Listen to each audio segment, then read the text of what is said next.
But the hamster, we've named him Hammond, continues to be one of our biggest surprises. This video is going to be different than the other videos. This isn't funny moments or anything. A new character just dropped on the console versions of Overwatch, so I just wanted to do a quick video on him with some tricks and tips that I learned from the little time that I've played him that I think could come in handy for other players. If you come here for the other videos, then you can go ahead and click off this one. It's not going to be like that. This isn't a comedy video. This is just to help with the new guy. First, we will need to get info out about him. So his main ability is his quad cannon. It's a hit scan detection, great for Pharahs. It's capable of doing 2.5 to 5 damage per shot. The closer the better. He is kind of crap from long range. He does 25 shots per second with a total of 80 ammo, and obviously he does headshots with it. Next we have his role. It's not much to say. He transforms into a ball and his movement speed is increased to 10 meters per second. He is able to activate it while in midair. He automatically reloads while in the ball, so if you're in the middle of a gunfight, you can roll behind cover and then come out blasting. Now's my favorite ability, the Grappling Claw. At max speed, it does 50 damage. The movement speed is 20 meters per second, which is twice as your normal ball form. Max range is 18 meters, and the area effect, as far as you can spin, is 6 meters. It lasts for 1.5 seconds after you release it, and it has a 5-second cooldown. Next is the Adapt Shield. It gives you 100 down on your barrier, plus an additional 100 per enemy within radius, and the radius is 7 meters. It lasts for 7 seconds with the 15-second cooldown. While airborne, he gains the ability to Piledrive, which has a 10-meter range, a 10-meter area of effect that does 10 damage per meter, maxing out at 100 with the same area effect as a melee with the 10-second cooldown. Last up we have his ult Minefield. It deploys 15 proximity mines with 50 health each, doing a damage of 130 per mine, an area effect of 6 meters, duration for 20 seconds, and it takes 1400 points in order to activate. Now what's important to remember with his ult is that it's actually scaled to height from where it's deployed. So if you wanted to jump down to surprise the enemy team with it, you need to make contact with the ground before using it, or else your mines will be suspended in midair. And while it's activated, he is able to still gain ult charge. Now what's important to remember is he doesn't quite move like Roadhog or Reinhardt. He can traverse the map much better. This allows him to become the king of critical sneak attacks on the enemies. As long as you really get the hang on his grappling hook, you can really turn around battle by learning exactly what you can swing over, and you can combo it with your other ability in order to do some massive damage. And it's not just what you can swing over, but what you can swing onto in order to get an advantage over your opponent. Always find what can give you that little extra edge in battle in order to help your team. Learning how to move around the environment with his grappling hook is the key to getting good at this character.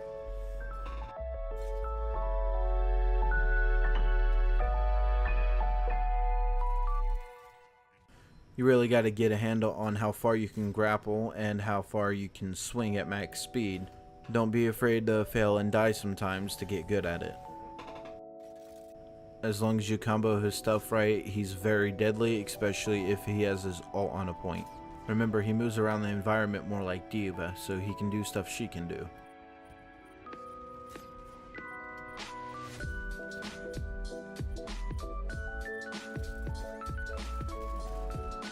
His ult is very powerful, especially if you combine it with his other abilities. If you're on a point and he activates his ult, you're almost basically completely screwed. Ult can actually turn a crappy moment into a very critical moment for your team. While I can't recommend he goes after Lucio's on his own, he's actually very good for the points that Lucio is trying to contest with his wall ride. He can easily knock him back in order for the team to try and eliminate him.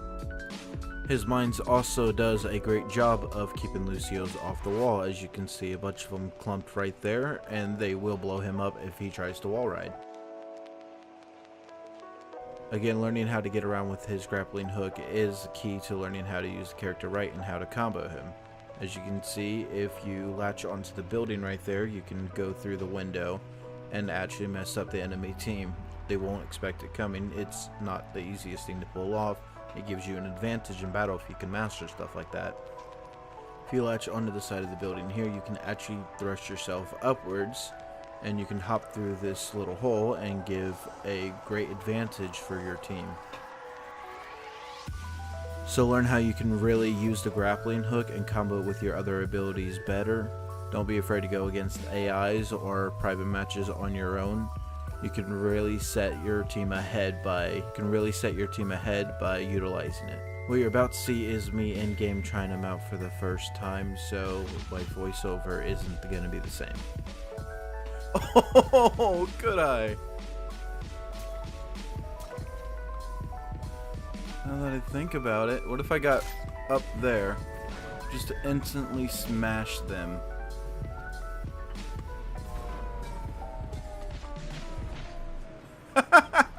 Oh, nobody's gonna fall for that, but if they do, that would be awesome. One. Boom.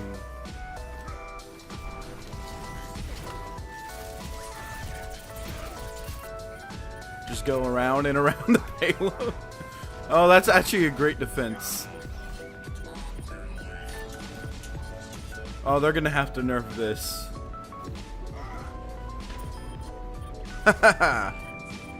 Oh, I can destroy Junkrat's trap by doing that. As a team. Now let's try something, because we know if we use the payload like that, what if the payload's moving? Will my hook stay attached? Would I be able to keep doing this? I can. Awesome. Now I'm gonna hit walls and stuff though, because the payload is moving into smaller areas. But actually, I could stay like this behind the payload and swing out whenever I need to. Like that.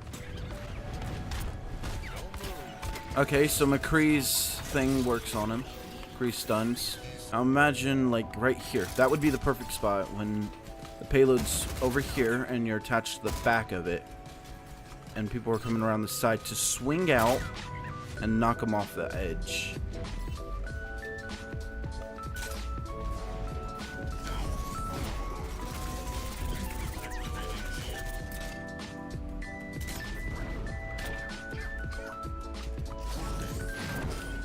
And then roll on off. As long as you can find out their locations.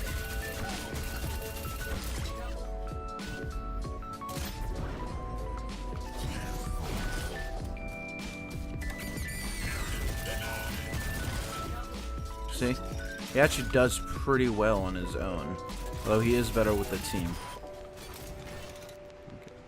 Okay. So right here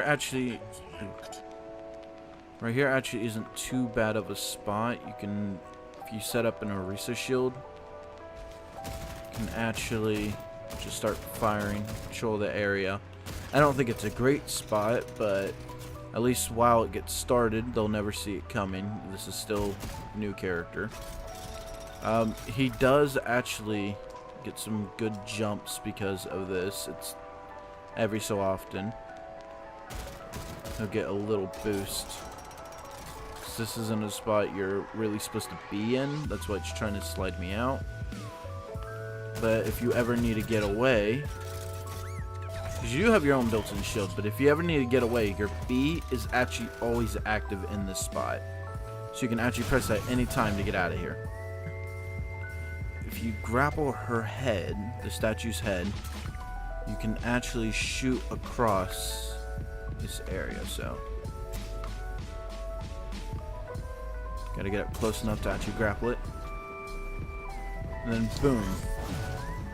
You can either, depending on how you do it, you can smash them when they get to the door, or you can try and go a little further and smash there.